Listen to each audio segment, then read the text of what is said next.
What's up guys, in this video I'm going to be talking about the GeForce GTX 680.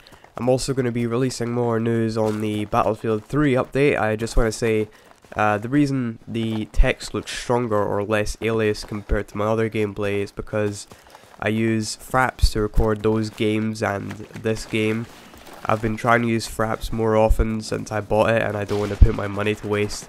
I found out about DxTory not too long after I purchased Fraps, and DxTory is the other game recorder I use, and to be honest it's better in every way, seeing as DxTory doesn't affect your frame rate as much and you can turn DxTory into Fraps if you want to record higher resolutions and frame rates. And Fraps and DxTory are the best, better than PlayClaw, WeGame, Xfire, you name it. Fraps is the best game recorder that utilizes the CPU, and they've improved their CPU usage a lot over the updates, but you can force CPU processing in DxTory and suddenly it becomes Fraps. Anyway, good old beta mode gameplay as I like to call it. This was an easy game. We rushed through pretty quickly. We may have been playing against a dopey team because we owned them in both games. I have an attack game recorded right before this one, and I tried recording the commentary on that gameplay, but it was 5 minutes longer and I'm so bad at commentaries. I would talk too quickly, and by the time I'd added it to the gameplay, it didn't even reach half the video. It didn't even reach half the time of the video.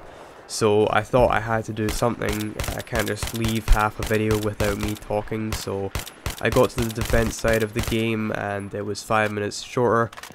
That's what she said. I'm using my favorite gun, the G36C, as my primary, with the Cobra silencer and foregrip. Got the 44 Magnum as my secondary, which I don't use in this particular game.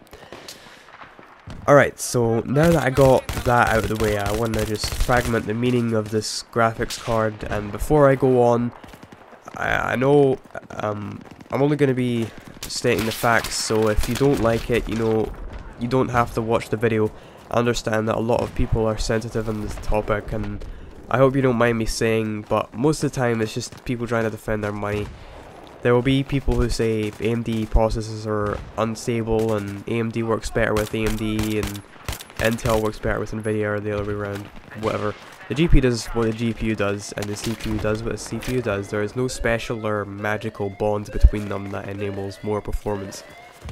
So let's get back to the Radeon HD 4000 and 5000 days. AMD were winning against Intel and NVIDIA. They offered more bang for the buck.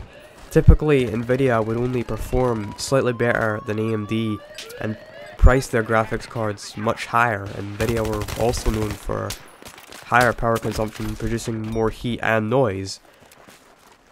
Now fast forward to the time Bulldozer came out, or around the time Bulldozer came out, there was a big hype that it was going to make Intel history, or it was just going to own them and make a big hole or something. And in reality it was the opposite of what people thought it out to be.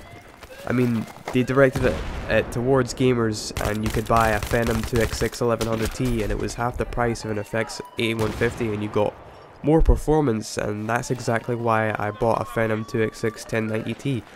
Even if I had purchased an FX 8150, Asus are still to build a stable BIOS for Bulldozer, and even though I'm not getting the same performance as an FX 8150 with a 1090T, I can overclock it. I mean, my CPU is very, very cool. I have aftermarket, good aftermarket cooling and a better thermal solution, but I haven't touched overclocking just because I can't be arsed with it.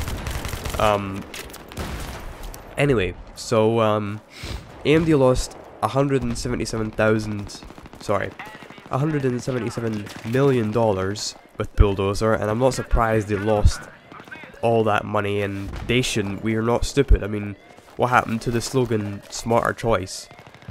With all that money AMD lost on Bulldozer, I think this is why the HD 7000 series is priced high, but with those high prices it's making NVidia GeForce more likely to be the graphics card people will buy. So let's just look at the GeForce GTX 680 compared to the Radeon HD 7970. The GTX 680 is faster in 1080p and 1600p despite the fact that it has 1GB less VRAM, but I think that is due to the memory clock. All of NVIDIA's vendors are selling their cards cheaper than some of the AMD vendors, otherwise they're around the same price. It consumes less power, produces a bit more heat around 35 degrees Celsius on load but is cooler on idle. It's 1 inch shorter because of the power plugs are in a column. They're one on top of the other instead of beside each other, which will also look more tidy in your case. It overclocks itself on the fly if it has the temperature headroom, and it is quieter than a HD 7950. So legally, I'm allowed to say that AMD has gotten more surprise butt sex. It really doesn't get clearer than that, but I guess we could wait a few days or a few weeks and see if there is more to the GeForce GTX 680 than we've already gathered. If I was AMD right now, I'd wake up and start spending whatever is left of that money wisely. To the second topic of this commentary, the Battlefield 3 update news. So, as we all know, it is coming soon. We have received back-end updates for it, and according to a tweet from Battlefield that you can see on the screen now, the release notes are going to be posted soon, and there is also going to be a release date given, and that's all that was said. That's all I have for it.